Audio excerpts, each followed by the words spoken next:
isang verified source na ang plano daw ng mga magre-raid sa KOJC ay Grabe na talaga itong kasakiman ng gobyernong Marcos.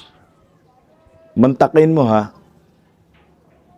pagkatapos nila maglimas sa kaban ng bayan, pagkatapos nila abusuhin ang maraming Pilipino, nagbinta ng ginto, ngayon ho ay pati gasolina, mahal ang bilihin, krisis. Nagdeklara ng state of emergency para magpalabas ng malaking pondo, bilyones na pondo. Pero hindi po natin ito matatanggap, no, mga kababayan ko. Siguro, nalimas na yung kaban ng bayan at wala na po talaga silang magagamit na pera. Kaya ho, ito na naman tayo ngayon. Napabalitaan na naman ho na muling lulusobin ang Kingdom of Jesus Christ. 2 beses na po nilusob at ginago ho ng gobyernong Marcos ang KOJC sa pamumuno ni Tory at ni Bongbong Marcos. So ngayon uulitin muli nila. At ang masaklap, yung impormasyon na nasasagap natin at naipost rin naman to sa social media, tatamnan di umano ng polboron at papalabasin na mayroong polboron laboratory ang KOJC, anak ng kamuti, no?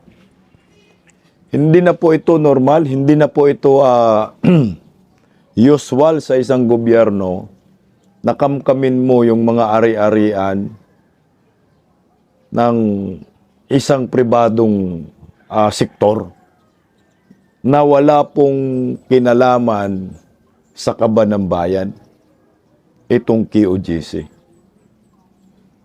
Ito yung masakit ho ngayon. At pag-usapan rin po natin itong banat ni Respecio. Nagwala ho si Respecio doon sa kahapon sa birthday celebration ni Tatay Digong. Nagwala talaga ho, yung talumpati niya ba, talagang pinuruhan talaga si Bangag. Magandang tanghali po sa ating lahat. Pa-like po muna, pa-share, pa-subscribe, at pakipindot po ang inyong notification bell para lagi po kayong updated sa ating mga video. Bisdak Historiador ho, pa-subscribe din po pangalawang YouTube channel ko. Pag-usapan po muna natin itong kay Pastor Apollo C. Quiboloy, KOJC. Hindi ko na po ito maintindihan. Sa kabila po ng panggagago ni Bongbong Marcos sa religious sector na ito, na wala namang kasalanan sa kanya. Nung nakaraang taon, hindi sila nagtagumpay. Yung unang paglusob nila. Pero ito ngayon, nagbabalak na naman ang mga animal. At ang masaklap, lulusobin naman at tatamnan po ng polboron. Kasi nga, inutos po ng Pasig Regional Trial Court, ang sabi po dito, ayan ito yung matindi. Tingnan mo, Pasig Court grants ocular inspection of KOJC properties in Metro Manila and Davao. Hindi lang po sa Davao yung pupuntahan. At kasama po yung mga properties sa Metro Manila ng KOJC. Ocular inspection. Pinadaan lang ho nila dyan na ocular inspection. Ito umano ay may kinalaman sa sa human trafficking na kaso ni Tatay Digong, ni Pastor Quiboloy. Wala naman talagang human trafficking. Kasi ang mga tao dyan sa KOJC, masayahin. Meron bang human trafficking na ang mga tao dyan sa KOJC ay mga successful, mga professional, mga doktor, mga abogado? At pag tiningnan nyo po, ako nakapasok po muna talaga ako sa sa KOJC compound. Ang mga miyembro ni Pastor Apollo C. Quiboloy, respetado at hindi mo makikitaan na sinasabi nilang human trafficking, anak ng kagwang. Ang tataba nga ho, ang lulusog nga ho, ang gaganda at gagwapo pa eh. Mga professional, mga musikero pa, marunong tumagtog lahat ng mga instrumento, mga singer pa. Tapos sasabihin mo, human trafficking, anak ng kamuti. Wala, hindi ko makikita yung logic ng gobyernong Marcos. Ang nakikita ko ho lang dito ay isang pamumulitika, diversionary tactics sa nangyayaring pagnanakaw sa kaban ng bayan. Bakit ayaw pong inspeksyonin ng gobyernong Marcos ang lahat ng mga kabahayan properties ng mga buhaya dyan sa Kongreso? Ang dami pong mga buhaya dyan.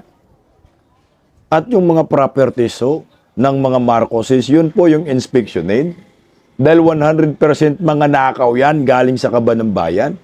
Properties ni Martin Romualdez. Bakit KOJC pa? Ano pong meron dyan? Diversionary tactics na naman para pagtabunin yung pagtabunan yung mga pagnanakaw ninyo sa kaban ng bayan. Gagawa na naman kayo ng eksena. Putang ina ninyo. Deserve ninyo murahin kayo. Si Pastor Kibuloy ang KOJC ni piso. Wala hong ninakaw yung tao dyan. Yung kanilang properties ngayon, kung anong meron sila ngayon, pinaghirapan po yan, dugot pawis, ng mga miyembro po nila. Legal na legal po yan. Hindi naman po ipinagbabawal yung relihiyon eh. Hindi po kasalanan ng KOJC na sila'y nagiging successful yung kanilang relihiyon, pananampalataya ho nila. Eh magaling yung leader eh. Magaling si Pastor Kibuloy. Kaya wala na kayong magawa. Ang tanging gawin ho ninyo dito, pumikit na lang ho kayo, yung inggit ninyo is sampal nyo sa mga mukha ho ninyo. Yan na nga, yung nilabas ng Pasig Regional Trial Court, anak ng Pasig naman ito. Masyadong pamumulitika. Pero ang masaklap kasi, lulusobin muli, at ang impormasyon, tatamnan di umano ng polboron para sasabihin merong laboratorio ng polboron. Pakinggan po natin si Sir MJ Mondihar kasi siya po yung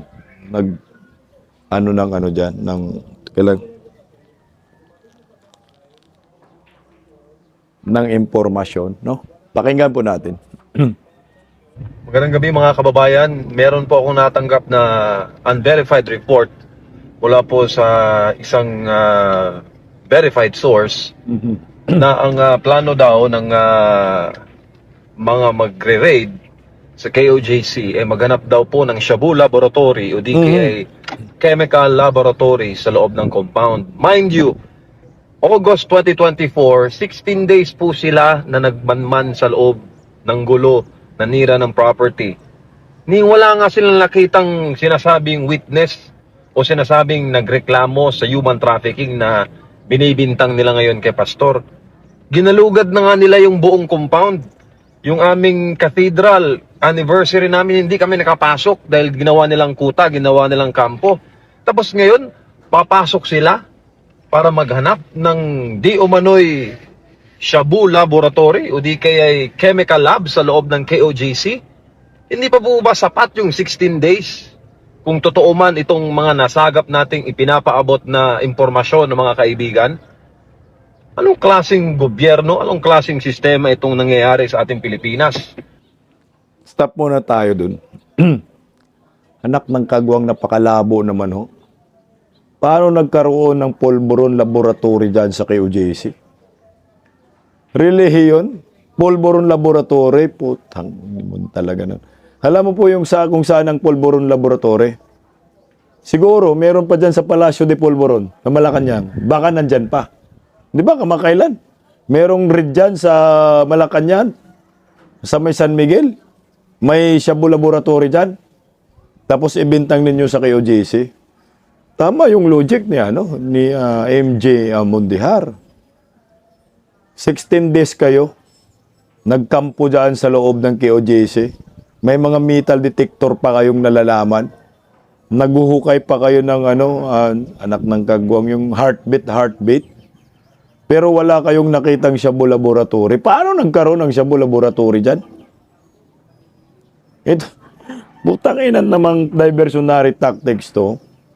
Ako po'y naawa talaga dito sa mga KOJC. Unang-una hindi naman po sila mga politician Pangalawa, sila po ay religious sector.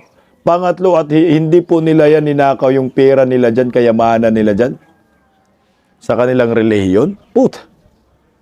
Kung inggit kayo, bakit ayaw nyo na lang gumawa ng mga kingdom? Gamit yung nakaw na malita-malitang pera. Dapat yun ang nire-read ninyo. Yun ang lusobin ninyo, yung mga kabayan, ang mga mambubutas daan sa kongreso kasama mga senador. Dahil bilyon-bilyong pera ang ninakaw sa kaban ng bayan yan. Anong pakialam nyo sa relihiyon ng KOJC? Anong human trafficking? Yung ibinibintang ninyong human trafficking, mapahiya lang kayo Kasi pag sinasabi mong human trafficking, merong pang-aabuso sa isang tao, grupo. Wala ngang sigurong 5 na magsasabi na ako ay inabuso. Tingnan mo yung Serene, si Michael Murillo, kumanta dahil binayaran pala ni Hunti Virus. Yun ang kagagawa ng mga hinayupak na ito. Tuloy po natin, Wala na ba iba talaga na pang-divert sa issue ng korupsyon?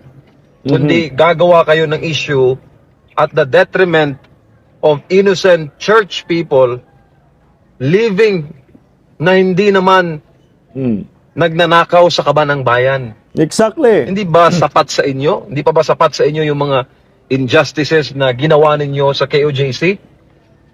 Alam namin si Pastor ay walang kasalanan. Dahil lahat ng mga kasong yon, wala na yon. Basura na yon. Nadesisyon na yon ng Davao RTC. At ngayon, ginawa ninyo, nilipat ninyo sa Pasig RTC ang jurisdiction ng mga kaso ni Pastor. Alam namin siya inosente. At hindi na kayo nakontento, pati compound ng KOJC, meron na naman kayong balak na pasukin. Isipin niyo po yung kaso ni Pastor Quebuloy, nabasura na yan sa Davao Regional Trial Court. At yung kaso na yan, inilipat sa Pasig Regional Trial Court. Alam niyo po ba, bawal ho yan Kung saan po nangyayari yung krimen, di umano, mga paratang kay Pastor, doon dapat sa Regional Trial Court na yon ihain ang kaso. Hindi ho po pwede sa Pasig. Dahil ang paratang sa Davao, di sa Davao po, Regional Trial Court. Ang ginawa ni Boyeng, binuhay, ginago ni Boyeng, at ayan, inilipat sa Pasig. Alam mo yung judge dan sa Pasig Regional Trial Court, sana makonsensya ka, sino ka namang hinayupa ka. Inosente po itong taong ito dahil ako mismo nakapasok ako sa compound nila, walang bakas ng tinatawag na human trafficking pang-aabuso sa mga miyembro ho nila. Sana tamaan po kayo ng kidlat, mga animal kayo. Tuloy po. Hindi na namin alam ang aming gagawin kung kami pa ba ay kami pa ba ay patuloy na mananalig sa hustisya sa Pilipinas dahil ang kaya lang habulin ay yung mga walang kinalaman sa kaban ng bayan para gumawa ng diversionary tactic para ang headline at mga balita dito sa KOJC, samang KOJC, Davao City na naman. Sino ba ang nasa Davao City? Duterte. Mga Duterte na naman. Duterte na naman ang headline. Mga kababayan, alam po ninyo ang nangyayari sa bansang Pilipinas. Alam po ninyo ang nangyayari sa pamahalaan. Alam po ninyo ang krisis na kinakaharap ng ating bansa. Dapat sana pagkaisahin tayong mga Pilipino. Dapat sana bigyan ng tulong ang lahat ng mga sektor na nangangailangan ng ayuda ng pamahalaan. Pero sa halip na ituon ang government apparatus sa pagtulong o pagresolba sa krisis na ating kinaharap, ay may mga plano pa ng pangmawasak at paninira sa mga property, hindi lang basta-bastang property, kundi property ng mga simbahan.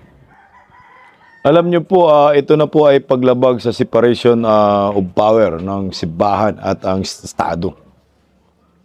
masyado na pong pinasok ng Estado ang mga relihiyon. Itong gobyernong Marcos. Ang nakikita ko dito, marami. Tingnan mo, bakit KOGC na naman yung pinag-iinitan ngayon?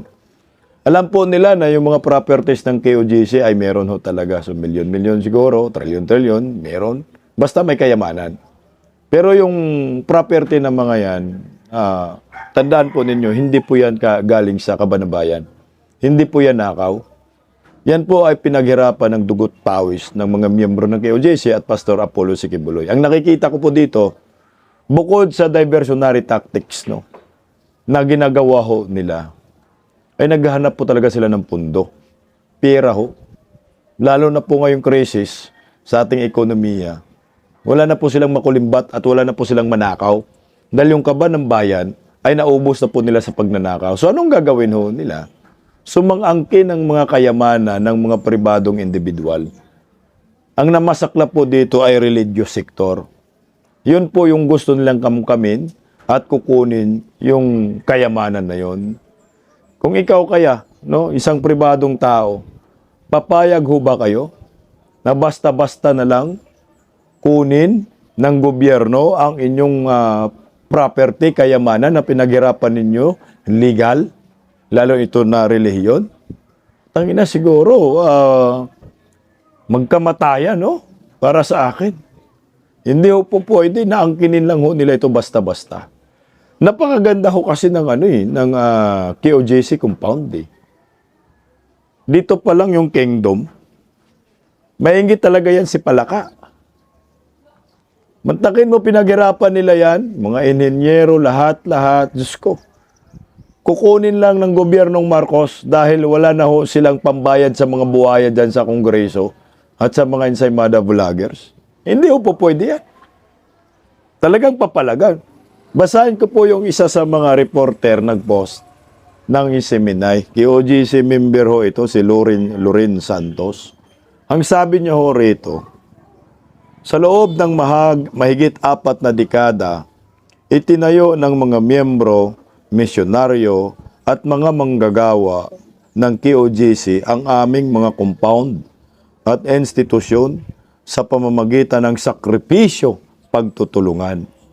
Para sa amin, ang anumang hakbang na naglalayong kunin o i-freeze ang aming mga ari-arian ay hindi simpleng legal na proseso. Ito ay pagyurak sa pinaghirapan at sakripisyo ng milyong-milyong mananampalataya sa KOJC. Matagal nang binasura at walang matibay na ebidensya ang mga kaso labang kay pastor. Layunin nyo lang sa pagbuhay ng mga kasong ito ay pahinain ang organisasyon at mananamantala. Ang gobyerno ay may tungkuling ipatupad ang batas ng patas. Hindi gawing sandata laban sa mga hindi umaayon sa inyong sariling interes. Doon sa mga korap na sangkot sa daang-daang bilyong piso na korupsyon, nga kayo, pero sa mga inosente, doon kayo magaling manggigipit. Ang pinakamalagang tanong ngayon ay ito, nasusunod ba ang tunay na hostesya o may ibang interes na gumagalaw sa likod ng mga pangyayari? At pati ang mga compound namin at ibang properties ay pinagnanasahan ninyo. Hindi natutulog ang makapangyarihang Ama sa mga ginagawa nyo at siya ang huhusga sa inyo. Isang bagay ang malinaw. Kami na naniniwala at naninindigan sa aming pananampalataya ay hindi matitinag. Para sa amin, ang aming komunidad ay hindi sa mga gusali at lupa. Ito ay simbolo ng aming pagkakaisa, sakripisyo at paniniwala. Hindi kailanman mananaig ang inyong kademonyuhan. May hangganan ng lahat. Ang makatwirang paghukom ay ibabagsak sa inyo ng gumagawa ng kalapastangan at pang-aabuso sa inyong kapangyarihan dyan sa gobyerno. Ito yung pinakamalungkot ho ngayon sa nangyayari sa KOJC. Wala nang iba. Ito pa rin ay may kinalaman sa pagiging supporter, no? Ng KOJC, ni Pastor Kibuloy, Isiminay, sa mga Duterte. Wala na po tayong nakikitang rason dito na walang mga ebidensyang mga paratang akusasyon kay Pastor Kibuloy. Ang layo naman sa kaso yung pag-freeze ng assets. Ang layo naman sa kaso yung lulusobin mo yung compound. Anong gagawin ninyo dyan? Maghuhukay na naman kayo ng bunker? Sige, maghukay kayo ng bunker, ilibing nyo si Tory dyan, mas okay pa siguro. Pero putang ina, angkinin ninyo yung mga ari-arian na yan, napakawala namang mga puso ang mga animal na to. Kung ako namang KOJC, lalaban din po ako dito. Ganito kasi nangyayari eh. Kapag ikaw, konektado sa mga Duterte, panigurado, gaguhin ka nila at gagawang ka ng kaso. Ito ang nangyayari kay Pastor Apollo si Kibuloy. Kaya day, bigyan mo ng hustisya si Pastor Kibuloy, KOJC, Siminay, pati si Tatay Digong pag ikaw ay naging presidente.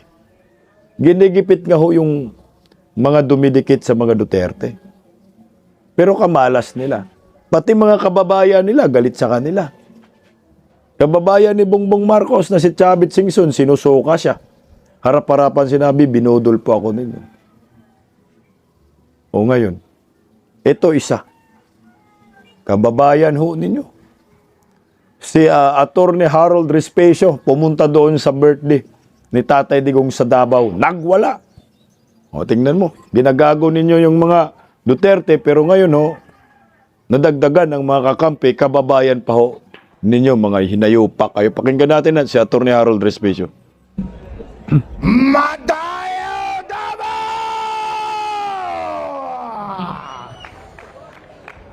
Maayong buntag Davao! Gusto ko mas malakas.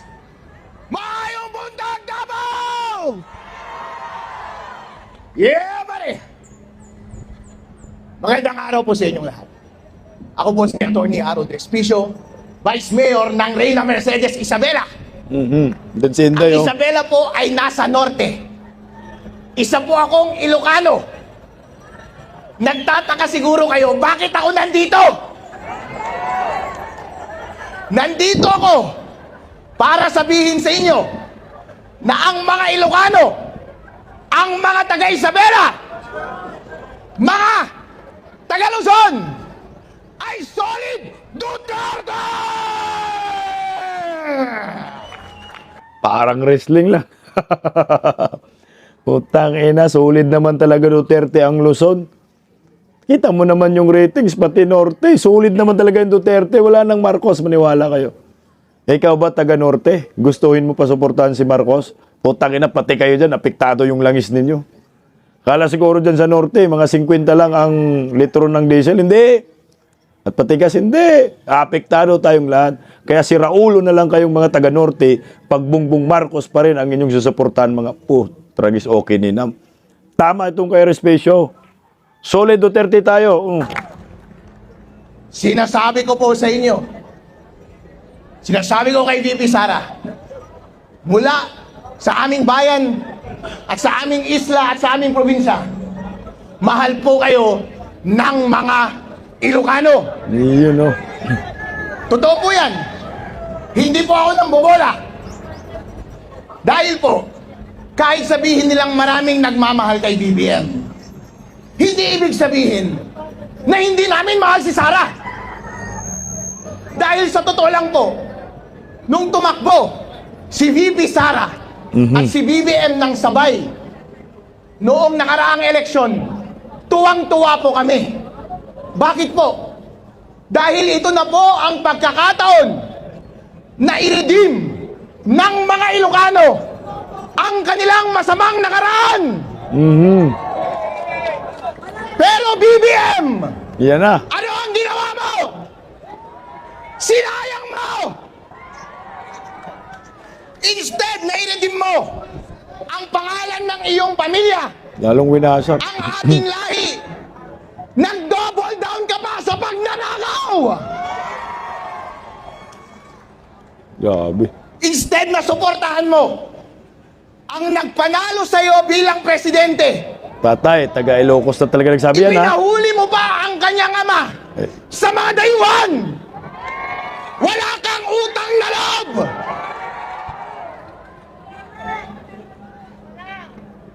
Talaga.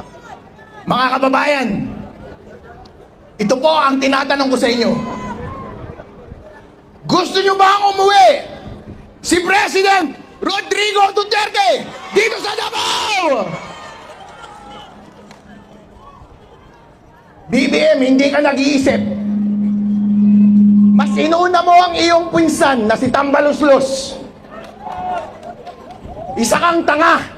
Puta. Gusto mo ba na kapag president na si Bibi Sara ay ipakulong ka rin namin? At ang iyong buong pamilya? Ay, sabi ko na nga ba. Mga walang iya kayong mga senador at mga congressman. Gusto nyo bang makulong din kayo?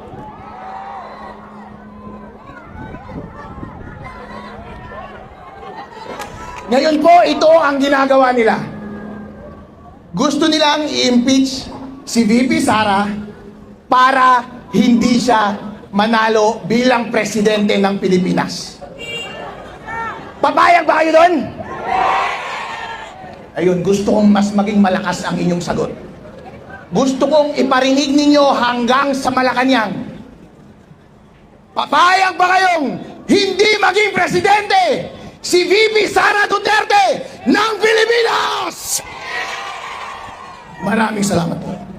Galing. Alright, once again, thank you very much to Otra guys, no, si Harold nagpakitang gilas sa harapan po mismo ni Vice President Inday Sara Duterte at sa harapan ng mga Dabawinyo. Pinagmumura si Bangag at sinabing tanga.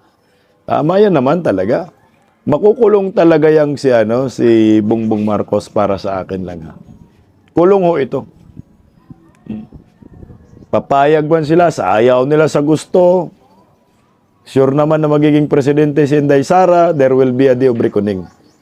Makaganti rin ang mga mamamayang Pilipino na ginago ni Tambaluslos. Ginago ni Bongbong Marcos. Ginago ng rehimeng Marcos. Gusto ko po yung sinabi na respeto na makulong lahat ng pamilya ni BBM. Kasama yung pamilya ni Tambaluslos. Mga kongresista, ipakulong nyo. Yung mga nag-abuso kay Pastor Quiboloy, kailangan ipakulong din. Pakulong mo, day. At paranasin din ng rehas ang mga gago.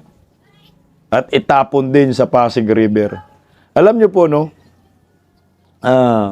Itong si Attorney Harold Respicio, believe din po ako dahil Ilocano po ito, pero naninindigan siya at hindi siya nagbulag-bulagan. At nakikita po ho niya ang totoong mukha ng gobyernong ito na tunay na inaapi ang maraming Pilipino. Hindi ho, hindi mo pwedeng sasabihin itanggi mo. Hindi naman totoong inaapi ng gobyernong itong mga Pilipino. Anak ng kamote. Yung naranasan po natin ngayon, ano pa ba? Yung kaliwat kanan, pagtaas ng presyo ng mga langis, ano pa ba? Ito na po ho ang isa sa mga reason kung bakit i-boycott mo si Bongbong Marcos, lahat ng kanyang pambato, at iboto mo ang line-up ng mga Duterte.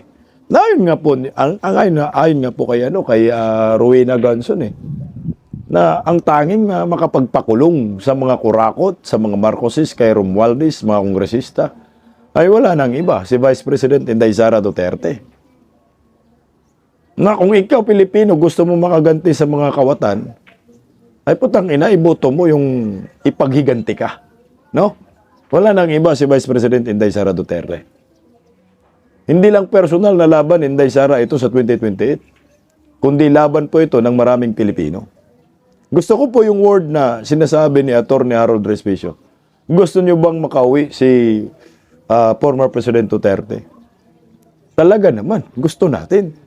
Pero ang mga kapagpauwi lang po dyan, kay Tatay Digong, ay ang susunod na presidente. Yung si Bongbong Marcos, wala kang aasahan dyan. Bakit?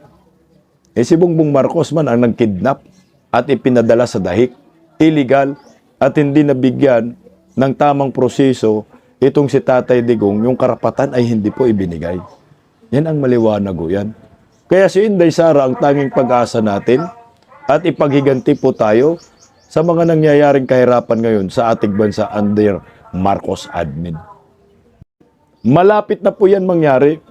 Alam mo, pagkatapos po pala magkita-kita yung mga supporters ni Inday Sara, nagkaroon po pala sila ng meeting. Pakinggan po natin itong sa Harold Respecio. Narito. Sir, nagkaroon ng meeting kanina with the VP. Maaari niyo bang ma-share mga pinag-usapan sa naging pagpupulong?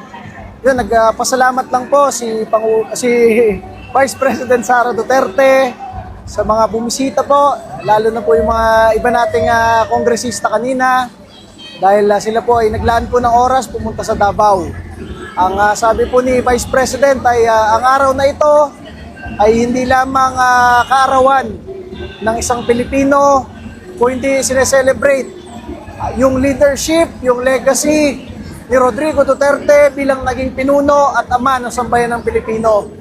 At naalala ni Vice President Sara Duterte na kailangan ng mga strong leaders katulad ni Pangulong Rodrigo Duterte, lalo na ngayong panahon ng krisis. Dahil naalala niya nung panahon ng COVID kung saan hindi na makapagtrabaho lahat ng tao, sarado lahat ng negosyo. Pero ang Pangulong Rodrigo Duterte na balanse niya ang budget ng bansa at nabigyan ng ayuda at tulong ang mga Pilipino. Nakakapagtaka daw na bakit ngayong panahon na ito, papasok pa lang yung global oil crisis, nahihirapan na tayo lahat para kasi hindi naghanda ang ating gobyerno. Sir, paano mo may compare yung Davao at saka Metro Manila? Kasi dito, walang krisis eh. Hindi ramdam ng tao yung hirap eh. Sa Metro Manila, grabe sa atin. Dito kasi sa Davao, na napakita ng mga leader ng syudad kung ano dapat disiplina at pagmamahal sa bayan ng kailangan. Kaya dito, hindi ka natatakot maglakad sa gabi, hindi ka natatakot na ikaw ay makihalilo sa iba't ibang tao. Unlike sa ibang parte ng bansa, na baka kriminal na pala ang iyong katabi. So, dito napakagandang modelo talaga itong syudad ng Davao para sa mga Pilipino. At gusto nga yun ng mga Pilipino kaya ibinoto nila ang Pangulong Rodrigo Duterte at ang Vice President Sara Duterte. Tama, ang Davao City ngayon ang pinakamagandang syudad at pinaka-safe, talagang yung ekonomiya nag-boom talaga ng todo. Kasi magaling ang mga Duterte. Magaling po ang namumuno. Hindi kagaya animal dito sa gobyernong Marcos, anak ng kagwang, puro pagnanakaw na lang yung ginagawa. Tingnan mo, magnakaw na naman ang mga hinayupak. Yan pautangin si Bangag ng 60 billion pesos. Pinakamalaking pautang ng World Bank. Putang inumin, pinapautang pa talaga. Nakuha ng Pilipinas para sa agrikultura. Wala na. Mangutang, puno naman ang mga malitan ng mga animal. Yan pinaka-utangirong presidente. Sarap tirado rin itong hinayupak na itong nakangiwi na ito. Ibabaon tayo, kaya ang gagawin nila, ubusin yung pera ng bayan, ubos na nga. Ayun, pupunta naman sa mga pribadong kumpanya, organisasyon, para nakawin yung mga pera. Putangin na, mana-mana lang talaga. Mana lang sa kanyang tatay na tabla ring kawatan sa lahat. Ito, meron pa palang kapatid, itong si former President Duterte, no? Na isa lalaki rin. Pakinggan natin yung kanyang pahayag. Ay gabi, daghang salamat sa inyong pagsuporta sa pamilya ng Duterte. Kami mga igsoon ng iyang pamilya, naisumo, Tagalog lang ko, kaya na tayo mga bisita taga Manila. So malungkot din kami, kapatid, tulo na lang man may nabilin.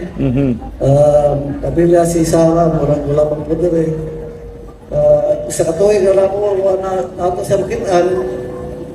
Pero sa ako kasing-kasing o sa akong manahuna, makaulit man siya. Makauwi talaga yan. Pag-ulit niya, siya siya magsugod sa paghagpong ng administrasyon. Tabagan niya.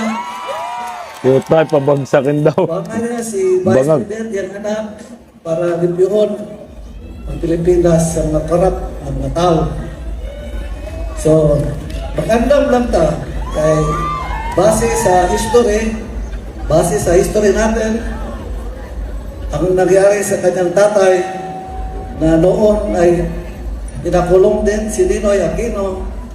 Alam naman natin ang resulta. Naging presidente yung asawa, pati anak. So ganoon din ang mangyayari itong bongbong na ito. Mas masakit ang mangyari sa kanya kasi ma-excel siya dito sa Pilipinas, hindi na siya makabalik. Naku, Hindi patay. na rin siya mamatay sa ibang bansa. So, laban lang tayo, huwag tayo mawala ng pag-asa at sigurado ko makakauwi yung kapatid namin. Maraming salamat. Sabay tayo. Happy birthday, Tatay Digong. Thank you. Thank you. Alright. Ako, naniniwala rin po ako, makakawi si Tatay Digong. Matindi yung sinabi niya, ha? Talumpati niya yun, ha? Na tutulong daw si Tatay Digong sa pagbagsak kay Bangag. Siguro, babagsak yung hindi pabagsakin. Pagdating sa election, ganyan, babagsak sila. Dahil wala nang buboto sa kanila at magiging presidente si Inday Sara. Gusto ko yung i-exile si Bangag. Sa Pasig River lang. Yun ang gusto ko yan. Magawa ng kulungan sa gitna ng Pasig River, nandun si Bangag nakakulong. Para araw-araw makikita ng mga Pilipino, ito yung traidor na tao. Ito yung kurakot na tao. Yan dyan sa kulungan na yan. Malapit na yung mamatay. Para at least makita natin yung hinayupak na ito. Na magdusa man lang sa sariling bayan. Dito yan nagkaroon ng kasalanan, tayo ginago. Lampas hanggang impyerno ng presyo ng langis at dapat dito rin managot tong mga animal na ito. At tingnan nyo po, ganito kamahal po si former President Duterte na maraming Pilipino. Grabe itong sa dahig, grabe 20,000 na bulaklak.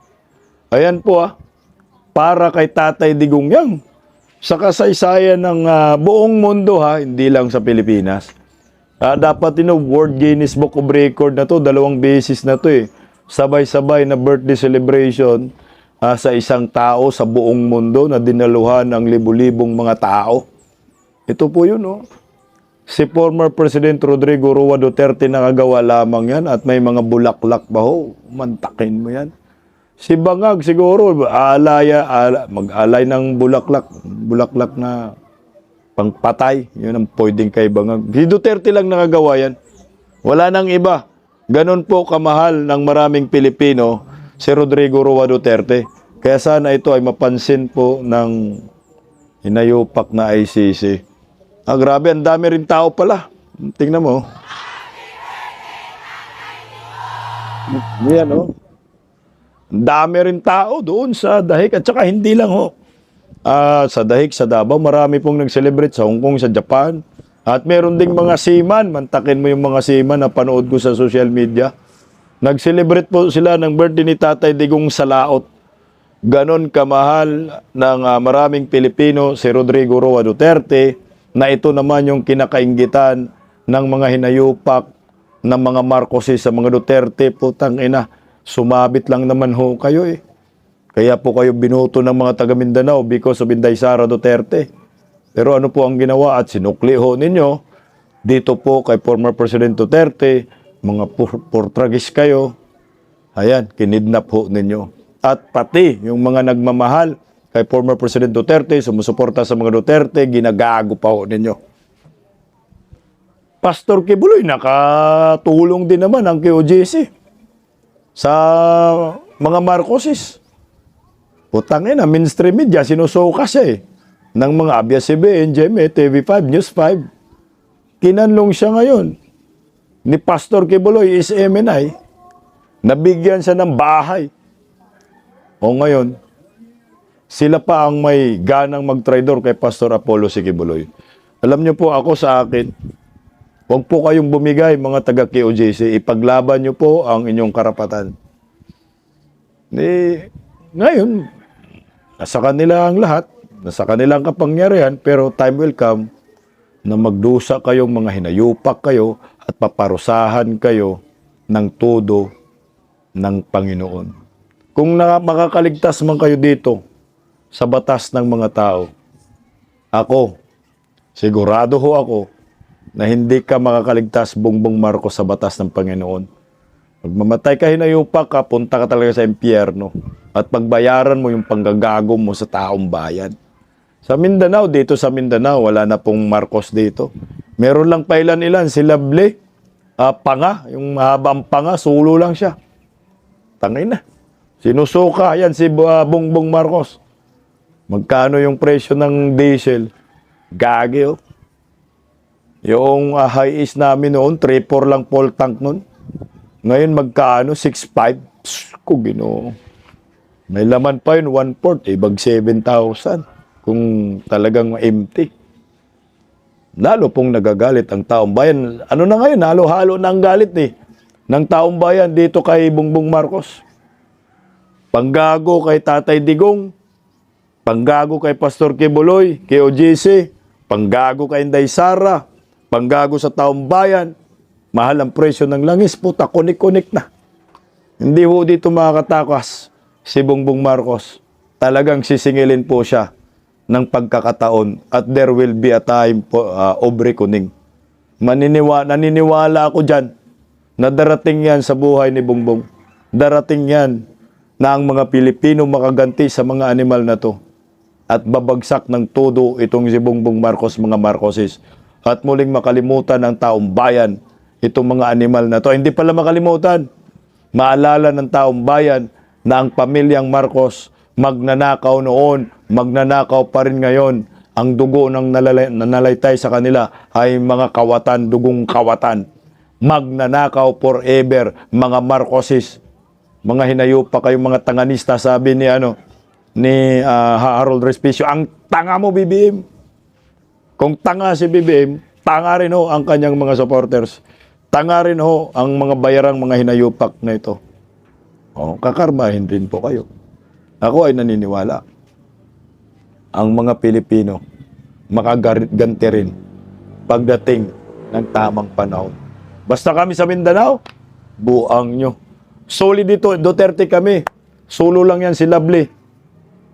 Mahabang panga animal.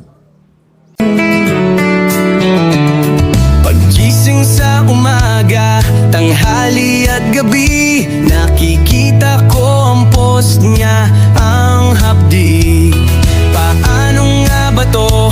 Di ako makatanggi. Watch ko na lang at isipin ng mabuti. Bisdak Pilipinas. Bisdak, tinig ng katotohanan. Sa bawat vlog may laban sa kasinungalingan. Mulat ang mata, gising ang masa. Bisdak Pilipinas, para sa bayan, gumigising sa diwa. Sa likod ng kamera, tapang ang dala, walang sinasanto kung mali ang gawa. Hinay-hinay, pero palaban. Boses ng tao sa digital na labanan. Bisdak, tinig ng katotohanan.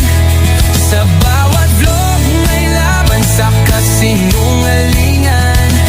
Mulat ang mata, gising ang masa. Bisdak Pilipinas, para sa bayan, gumigising sa diwa.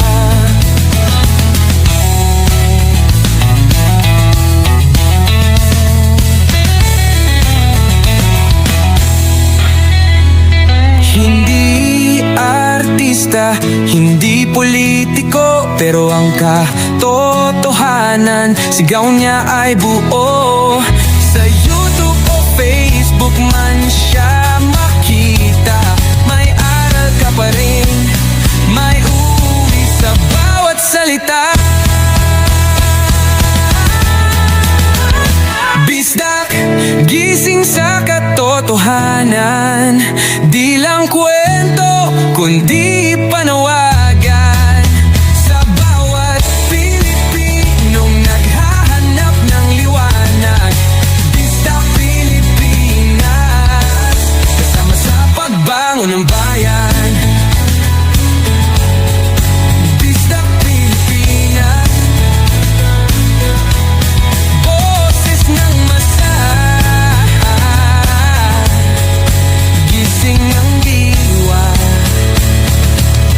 vlog mo may pag-asa.